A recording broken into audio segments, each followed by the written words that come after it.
नमस्कार दोस्तों, आप सभी का स्वागत है हमारे इस YouTube चैनल सरस्वती जी के क्लासेस में। आज की क्लास में हम जो हमारे बच्चे भी विद्रोह हो रहे हैं उनके बारे में हम चर्चा करेंगे। तो आइए शुरू करते हैं आज की क्लास। खेरवार आंदोलन।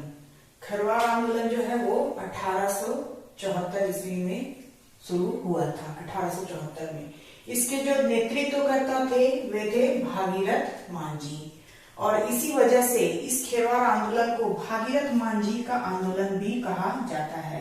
इसके नेतृत्वकर्ता में भागीरथ मांझी का साथ दिया था ज्ञान परगनेत ने। ज्ञान परगनेत जो इनके सहयोगी थे। ये जो खेरवार आंदोलन था ये एक जनजातीय सुधारवादी आंदोलन के रूप में शुरू हुआ था, यानी कि जनजातियों में सुधार को लेकर, उनकी धार्मिक पवित्रता को लेकर ये आंदोलन शुरू किया गया था, और बाद में इसने राजनीतिक रूप जो है वो ले लिया था। इस आंदोलन का जो उद्देश्य था वो था प्राचीन मूल्यों की पुनर्स्थापना करना। जो आदिवासियों के जो प्राचीन मूल्य थे, जो अंग्रेजों के द्वारा छीन लिए गए थे, उन मूल्यों की पुनर्स्थापना करना ही इस आंदोलन का मेन उद्देश्य था। भागीरथ मांझी जो इस आंदोलन के नेतृत्व करता थे, वे जो थे वे गोड्डा तलडीहा के निवासी थे। भागीरथ मांझी गोड्डा तलडीहा के निवासी थे, और उन्होंने ऐसा कहा था कि उन्हें एक बार सिंगोंगा के दर्शन हुए हैं। भागीरथ मांझी को सिंगोंगा के दर्शन हुए हैं, और सिंगोंगा ने उन्हें सपने में आके कहा है कि भागीरथ मांझी जो है वो बोसी गांव के राजा हैं, और इसी वजह से उन्होंने अपने आप को बोसी गांव का राजा घोषित कर दिया था।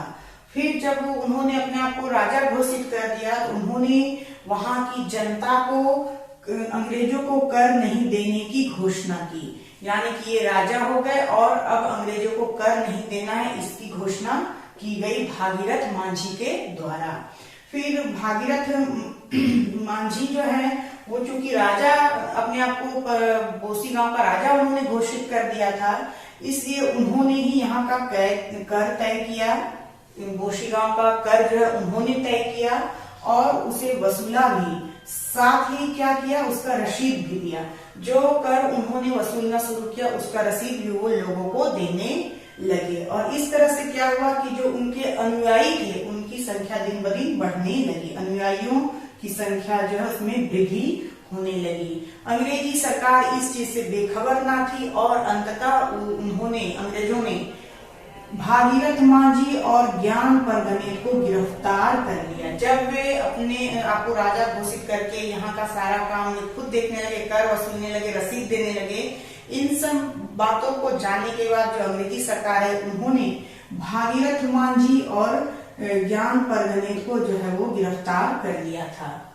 फिर उन्हें जेल में डाल दिया गया। गिरफ्तार करके भागीरथ मांझी और परगनेत को जेल में डाल दिया गया, और अंततः 1877 ईस्वी में दोनों को फिर छोड़ दिया गया, रिहा कर दिया गया। ज्ञान परगनेत को भी और भागीरथ मांझी को भी। फिर क्या हुआ कि ये आंदोलन, जिस समय ये जेल में थे उस समय आंदोलन रुका नहीं था, बल्कि वह चल ही रहा था। और जब ये लोग रिहा हो जाते हैं जेल से, उसके बाद ये आंदोलन और भी जोरों से चलने लगता, बहुत जोर पकड़ लेता, और ये आंदोलन जो है वो हजारीबाग तक फैल जाता है। हजारीबाग में जो नेतृत्व करता थे वे थे जगेसर निवासी दुबू बाबा।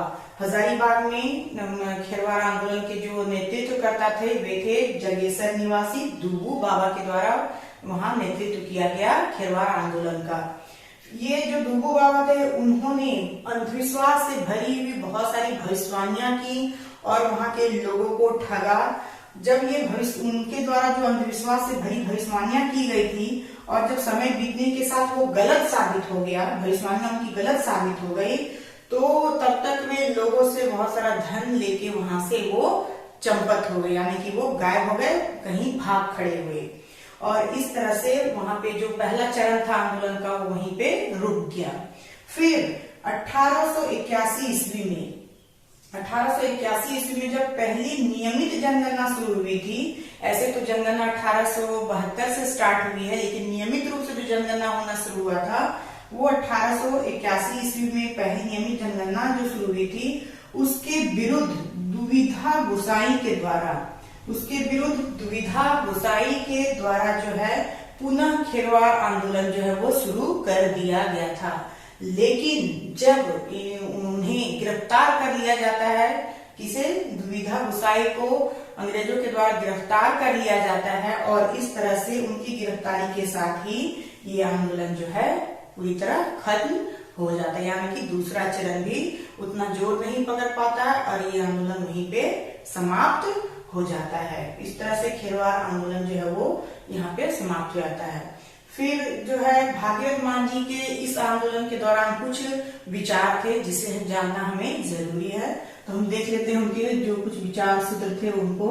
इन्होंने कहा था कि पूजा जो है वो सिर्फ सूर्य और दुर्गा देवी की उपासना जो है करनी चाहिए। सूर्य जो कि आदिवासियों के देवता हैं और दुर्गा देवी जो कि गैर आदिवासियों के देवता, इन दो देवी देवताओं की पूजा करनी चाहिए या उपासना करनी चाहिए।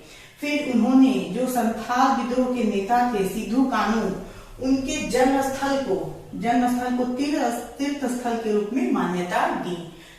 भागीरथ मान जी के द्वारा सिद्धू कानू के जन्मस्थल को तीर्थ स्थल के रूप में मान्यता दी गई। आत्मसमर्पण के भाव से उपासना करने वाले उपासकों का वर्गीकरण किया गया था भागीरथ मान जी के द्वारा। उन्होंने अपने अनुयायियों को उनके आत्मसमर्पण के हिसाब से 3 भागों में बांटा था। पहला भाग जो था वो था सफाहोड़। सफाहोड़ उन्होंने किसे कहा था, तो जो संपूर्ण भाव से, पूर्ण समर्पण भाव से उपासना करने वाले जो उपासक थे उन्हें उन्होंने सफाहोड़ कहा, और यही वर्ग है जो आगे चलकर सफाहोड़ आंदोलन को अंजाम देते हैं, यानी सफाहोड़ आंदोलन की शुरुआत जो है इसी वर्ग के लोग करते हैं। फिर आता है बाबाजिया। ये बाबाजिया या भिक्षुक वर्ग कौन था, तो जो उदासीन भाव से उपासना करने वाले उपासक होते हैं, यानी कि ये पूर्ण समर्पित नहीं होते हैं बल्कि उदासीन रूप से उपासना करते हैं, वे हो जाते हैं कौन, बाबाजिया। और तीसरा जो था वे था मेल बरागर। मेल बरागर कौन होते हैं, जो बेमन से उपासना करने वाले उपासक होते हैं। बेमन से कहने का मतलब है कि जो, जैसे कि जो अगर खेरवार आंदोलन हो रहा था तो जो खेरवार जनजाति थी वो अपने जाति को सपोर्ट करने के लिए उसमें उनको मन नहीं था, लेकिन चूंकि जाति को सपोर्ट करना था इस वजह से उन्होंने उसमें अपना योगदान दिया था। तो वे क्या थे, वे बेमन से अपनी उपासना को आगे बढ़ा रहे थे। तो ये हो गए मेल बरागर। जो बेमन से उपासना करने वाले उपासक होते हैं उन्हें मेल बरागर कहा जाता है। और इनका एक और जो विचार सूत्र था वो था कि धरती पुत्र की धरती, यानी धरती पुत्र की धरती, और धरती पुत्र धरती की उपज के सही हकदार है। मतलब धरती पुत्र की ही धरती है और जो धरती से जो उपज होगा वो धरती पुत्र ही उसके हकदार होंगे। तो ये थे भागीरथ मान जी के विचार। इन यहाँ से भी जो है एग्जाम में क्वेश्चंस जो है वो बन सकते हैं। ये यहाँ पे बताने का मेरा मतलब ये था कि यहाँ पे सफाहोड़ को जानना जरूरी था, क्योंकि सफाहोड़ जो है, सफाहोड़ आंदोलन जब हुआ था तो उसे खेरवार आंदोलन का ही एक भाग माना जाता है। इस वजह से हमें जानना जरूरी था कि सफाहोड़ क्या है और सफाहोड़ आंदोलन क्यों हुआ था। एक्चुअली में ये जो खेरवार आंदोलन 1874 में शुरू हुआ है, लेकिन इसकी शुरुआत जो है इसके 15 साल पहले ही ये धीरे धीरे चलता आ रहा था। चूंकि ये धार्मिक और सुधारवादी आंदोलन के रूप में चल रहा था इसलिए इसकी जानकारी उतनी नहीं है, लेकिन जब इसने राजनीतिक रूप ले लिया तब इसकी जानकारी हुई, जो 1871 से स्टार्ट है, लेकिन मेनली ये 1874 में होता है, इसलिए इसे खेरवार आंदोलन जो है 1874 का माना जाता है। और इसी बीच जो कैटेगरी हुआ था सफाहोड़ जो थे, जो संथाल, जो पवित्र संथालों को पवित्र करने की जो विचार था भागीरथ मान जी का, तो वे लोग ही जो थे उन्होंने अपने आप में धार्मिक सुधार करना, चारित्रिक शुद्धता लाने के लिए ही सफाहोड़ आंदोलन चलाया था। जो थे आत्मसमर्पण के भाव से जो सफाहोड़ कैटेगरी के लोग थे उन्होंने ही सफाहोड़ आंदोलन को चलाया था। तो इसके आगे हम लोग देखेंगे सफाहोड़ आंदोलन, जो कि खेरवार आंदोलन का ही एक भाग माना जाता है। अब हम देखेंगे सफाहोड़ आंदोलन। सफाहोड़ आंदोलन जो 1870 ईस्वी में शुरू हुआ था, इसके जो नेतृत्व करता थे वे थे लाल हेम्ब्रम। लाल हेम्ब्रम, जिन्हें कि लाल बाबा के नाम से भी जाना जाता है। साथ ही जो इनका ये जो लाल बाबा थे, इनका ये मानना था कि जो 1855-56 में संथाल विद्रोह हुआ था और उसकी जो विफलता हुई थी, उसके पीछे कारण क्या था, तो धार्मिक भावना का अभाव। ये लाल हेम्ब्रम का मानना था कि धार्मिक भावना की अभाव के चलते जो संथाल विद्रोह है वो दबा दिया गया था और इस वजह से इन्होंने सबसे पहले धार्मिक शुद्धता, चारित्रिक शुद्धता पर बल दिया और उसके लिए सबसे पहले उन्होंने सफा होड़ आंदोलन की शुरुआत की। सफा होड़ आंदोलन, जैसे कि इसके नाम से ही पता चलता है कि दो वर्ड सफा और होड़ से मिलकर बना है। सफा का मतलब होता है साफ सुथरा और या पवित्र, पवित्र या साफ सुथरा, और होड़ का मतलब होता है संथाल, यानी संथाल अपने आप को होड़ कहते हैं। होड़ मतलब एक वैसा व्यक्ति जो अपने बातों पे अटल होता है, दृढ़ निश्चयी होता है, या संथाल। तो एक तरह से सफा होड़ का मतलब हो गया संथालों की पवित्रता या चारित्रिक शुद्धता पर बल देना ही सफा होड़ आंदोलन था। इसमें चारित्रिक शुद्धता और धार्मिक पवित्रता पर बल दिया गया। संथालों की चारित्रिक शुद्धता और धार्मिक पवित्रता पर बल दिया गया था आदिवासियों की। फिर इसमें लाल हेम्ब्रम के द्वारा 4 मंत्र दिए गए थे। वे मंत्र थे आंगन में तुलसी चौरा स्थापित करना, मतलब कि जो तुलसी का पौधा जिसमें लगाया जाता है उसे चौरा कहा जाता है। उन्होंने सबसे पहले ये कहा कि हर एक व्यक्ति को अपने आंगन में तुलसी का चौरा लगाना चाहिए, स्थापित करना चाहिए। दूसरा जो मंत्र था उनका वो था राम नाम जपना। राम नाम जपने पर उन्होंने बहुत ज्यादा बल दिया था।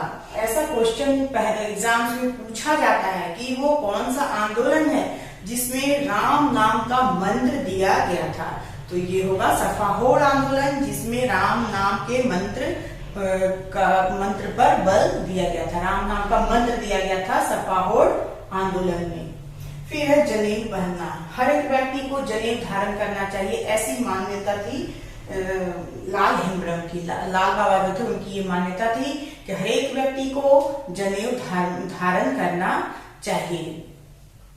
फिर मांस मदिरा के सेवन का निषेध, मांस मदिरा के सेवन का उन्होंने निषेध किया था, उन्होंने इसे त्याग करने पर बल दिया था। तो ये 4 मंत्र थे जो सफा होड़ आंदोलन के दौरान लाल हेम्ब्रम के द्वारा दिए गए थे। ये एग्जाम्स में ऐसे क्वेश्चन यहाँ से बनते हैं, क्वेश्चन पूछे जाते हैं, ये इंपॉर्टेंट है। फिर धीरे धीरे इन्होंने ऐसे करते हुए लोगों को धार्मिक आस्था में लिया, धार्मिक लोगों के मन में धार्मिक विश्वास को जगाया, उनकी आस्था को जगाया और इस तरह से उनका जो दल है वो दिन ब दिन बढ़ते गया, बड़ा होते गया। और जब उन्होंने अपने दल में बहुत सारे लोगों को इकट्ठा कर लिया, उनका एक जो संगठित कर लिया अपने दल को, तब उन्होंने संथाल परगना में देशोद्धारक दल का गठन किया था। देशोद्धारक दल का गठन किया था और उसका प्रतीक चिन्ह बनाया था सफेद झंडा, यानी कि जो देशोद्धारक दल था उसका जो झंडा था वो सफेद था, सफेद झंडा। ये क्वेश्चन में कभी पूछा जाता है कि जो सफा होड़ आंदोलन में जो झंडा है वो किस कलर का है या किस रंग का है, तो वो सफेद झंडा है और ये इनके देशोद्धारक दल का प्रतीक चिन्ह था, सफेद झंडा। और इन्होंने जो देशोद्धारक दल बनाया था इसका गठन उन्होंने आजाद हिंद फौज की तर्ज पर किया था। देश में उस समय आजाद हिंद फौज की चर्चा चल रही थी और सुभाष चंद्र बोस ने विदेश में जाकर आजाद हिंद फौज की स्थापना की थी। इसी वजह से इन्होंने भी देशोद्धारक दल का गठन किया था और उसका प्रतीक चिन्ह बनाया था सफेद झंडा को। इनमें इन कार्यों के लिए इनके जो सहयोगी थे वे थे पैका मुर्मू, पगान मरांडी, भूतू सोरेन और रसिक लाल। ये 4 जो है वो लाल हेम्ब्रम के सहयोगी थे जिन्होंने इनकी देशोद्धारक दल गठन में इनकी मदद की थी और इनका साथ दिया था सफा होड़ आंदोलन में। तो ये बहुत इंपॉर्टेंट है, खासकर पैका मुर्मू जो है बहुत इंपॉर्टेंट है, कोई एग्जाम में यहाँ से क्वेश्चन बनते हैं तो ये याद रखना है। इनके सहयोगी थे पैका मुर्मू, पगान मरांडी, भूतू सोरेन और रसिक लाल। तो ये 4 इनके थे सहयोगी। साथ ही इनका जो कार्य क्षेत्र था, सफा होड़ आंदोलन का कार्य क्षेत्र था वो था गोड्डा के लाठी पहाड़। गोड्डा का जो लाठी पहाड़ का इलाका था वो इनका कार्य क्षेत्र है सफा होड़ आंदोलन का। इस तरह से ये धार्मिक आंदोलन से इसकी शुरुआत होती है और यहाँ से शुरू होते होते ये राजनीतिक रूप ले लेता है। सफाहोड़ आंदोलन को खेरवार आंदोलन का एक उपभाग माना जाता है। खेरवार आंदोलन का एक उपभाग इसे माना जाता है, क्योंकि खेरवार आंदोलन की जो शुरुआत हुई थी वो धार्मिक रूप से हुई थी, धार्मिक सुधारक के रूप में हुआ था, लेकिन धीरे धीरे उसने राजनीतिक रूप ले लिया था। वैसे तो देखा जाए तो खेरवार आंदोलन जो है वो उसकी शुरुआत 1874 मानी जाती है, लेकिन इसके 15 साल पहले से ही ये आंदोलन धीरे धीरे सुलग रहा था और धार्मिक सुधार के रूप में वो चल रहा था। लेकिन जब उसने राजनीतिक रूप लिया तब हम लोग उसे खेरवार आंदोलन के रूप में जानते हैं, जो 1874 ईस्वी का है। इसलिए इस सफाहोड़ आंदोलन को खेरवार आंदोलन का एक उपभाग माना जाता है। तो आज के लिए बस इतना ही। नेक्स्ट वीडियो में हम फिर मिलेंगे, जो बचा हुआ विद्रोह हमारा जो बच गया है उसके साथ। तब तक के लिए धन्यवाद। जय हिंद, वंदे मातरम।